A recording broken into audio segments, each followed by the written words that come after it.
আসসালামু আলাইকুম রহমতুল্লাহ।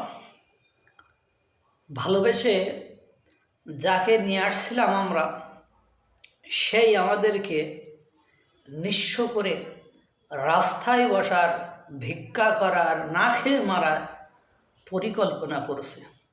একটা গান খুব মনে পড়ছে, ঘুমাও তুমি অসোনা দান, ঘুমাও নাকে তেল দিয়া, জায়গা ওটা দেখিব আমরা, আমাদের জন্য আর কোনো কিছুই অবশিষ্ট নেই। কেন এ কথা বললাম?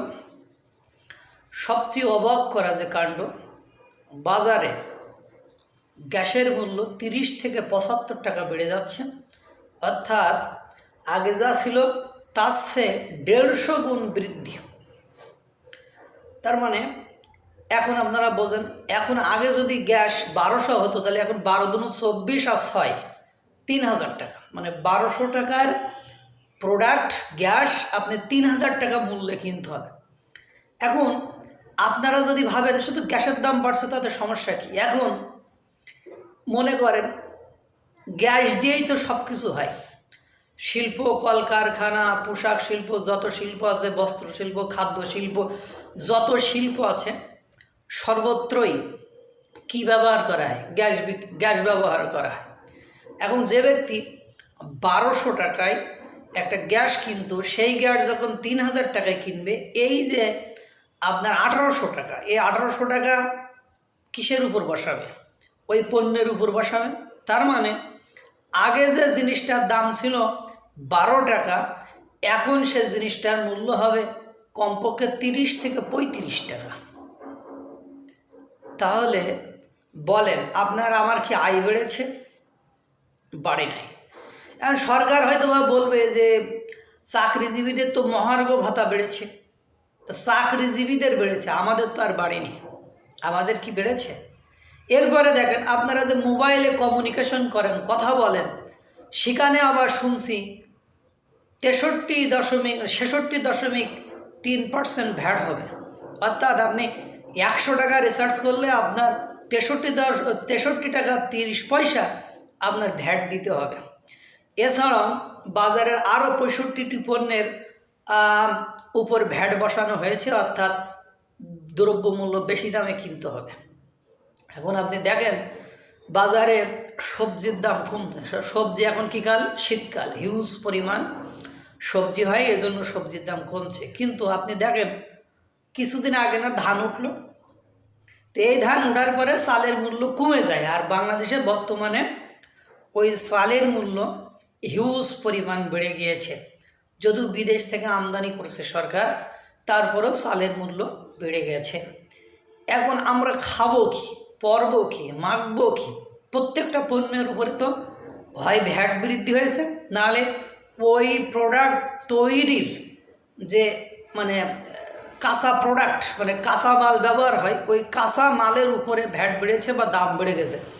তো ওই ব্যক্তি পণ্যটা কিনে নিয়ে এসে যখন ওই পণ্য থেকে পণ্য তৈরি করবে, সেই পণ্যের দাম কম হবে না বেশি হবে? নিঃসন্দেহে বেশি হবে। তো সেই পণ্যের দাম যদি বেশি হয়, তাহলে আমাদের কি হবে? গ্যাস, এটা তো একেবারে সর্বশ্রেণীর জন্য এটা লাগে।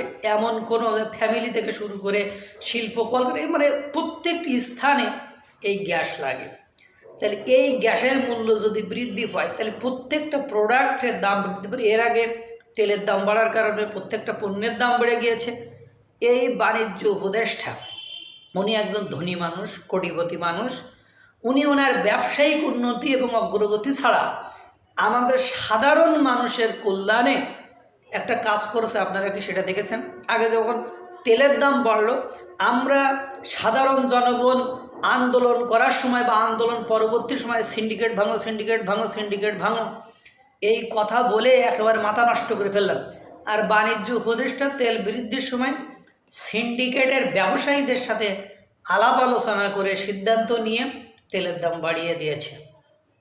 আর উনি বলছে শুধু তেলের দাম বাড়ছে, তো উনি এইটুকু বোঝে, ওনার মাথায় এই বুদ্ধি আছে যে তেলের দাম বৃদ্ধি পাইলে সব কিছু, সব পণ্যের দাম বৃদ্ধি পায়। আমাদের এই দুর্দশা, এই না খেয়ে মরার যে প্ল্যান প্রোগ্রাম চলছে, এর জন্য রাজনৈতিক দলগুলো কি করছে। এখন আমরা যাকে ভালোবেসে বিশ্বের অন্যতম সুনামধন্য ব্যক্তিত্ব, পণ্ডিত ব্যক্তিত্ব, নামকরা ব্যক্তিত্ব, তাকে নিয়ে আসলাম, সেই আমাদেরকে কি করেছে, ভালোবেসে মারার পরিকল্পনা করেছে। কারণ তার কোনো অভাব নেই, তার কোনো অনটন নেই। এখন যদি দেশে কোনো অঘটন ঘটে যায়, দেশের মানুষ যদি দুর্ভিক্ষে মারা যায়, তাহলে কি করবেন? প্রধান উপদেষ্টা আগে যে দেশে ছিলেন ওই দেশে চলে যাবেন। কারণ ওনাকে দিয়ে বাংলাদেশের এর আগে কোনো কল্যাণ, মঙ্গল, উন্নতি সাধন হয়েছে আমার এটা জানা নেই। বরং উনি এসে কি করলেন, ওনার গ্রামীণ ব্যাংক, গ্রামীণ কোম্পানি যে 666 কোটি টাকা সেটা মাফ করায় নিলেন, এবং আগামী 28 না 29 সাল পর্যন্ত গ্রামীণ ব্যাংকের কর দিতে হবে না, আয় কর দিতে হবে না বা ট্যাক্স দিতে হবে না, এটাও উনি করে নিলেন। তাহলে উনি তো ওনার আখিরি গুছায় নিলেন। অবশ্য ওনার আর এখন কোনো প্রয়োজন নেই, তারপরেও উনি এই কাজগুলো গ্রামীণ ব্যাংকের জন্য করে নিলেন। পাশাপাশি উনি এই দেশের যদি, উনি তো নিজেই বলছে আমি দেশ পরিচালনার ক্ষেত্রে আমার কোনো এক্সপিরিয়েন্স নেই, আমার কোনো যোগ্যতা নেই, আমার কোনো অভিজ্ঞতা নেই। তো ওনাকে এখানে যারা বসিয়েছে বা আমরা যারা বসিয়েছি, আমরা কি দেখে বসিয়েছি? ওনার তো আমরা নিয়ে আসছিলাম কল্যাণ সাধনের জন্য। দেশের বিদেশের মানুষের সাথে ওনার সুসম্পর্ক আছে, ভালো সম্পর্ক আছে, উনি নামকরা ব্যক্তিত্ব। তো উনি এসে কি করেছেন, গ্রামীণ ব্যাংক যেমন ব্যবসা করেছেন, তেমনি আমাদের সাধারণ জনগণের সাথে মনে হয় ব্যবসা করেছেন। উনি এখন আর সাবসিডি দেবেন না। এটা সরকার তো বেশি মূল্যে পণ্য কিনে জনগণের কাছে সাবসিডি দিয়ে, ভর্তুকি দিয়ে জনগণের কাছে কম মূল্যে বিক্রি করেন। উনি আর সাবসিডি দেবেন, অর্থাৎ রাষ্ট্র দেশের জনগণের সাথে মনে হয় ব্যবসা করছে।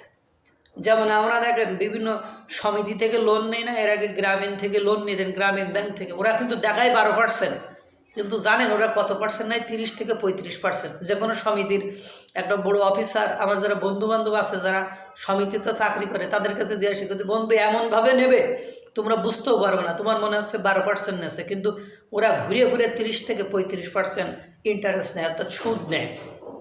তা আমাদেরকে উনি নিজে এই রাষ্ট্রটাকে একটা এনজিও প্রতিষ্ঠান বা একটা সরকার প্রাইভেট প্রতিষ্ঠান ভাবছেন, এবং উনি ভাবছেন এদের সাথে আমি একটা ব্যবসা করে প্রচুর প্রফিট করে টাকা পয়সা রাষ্ট্র। তাহলে আমরা যদি না বাঁচি, জনগণ যদি না বাঁচে, জনগণ যদি না খেয়ে মরে, তাহলে আমার সংস্কারে, উন্নয়নে এসব কিছু আমার কী দরকার?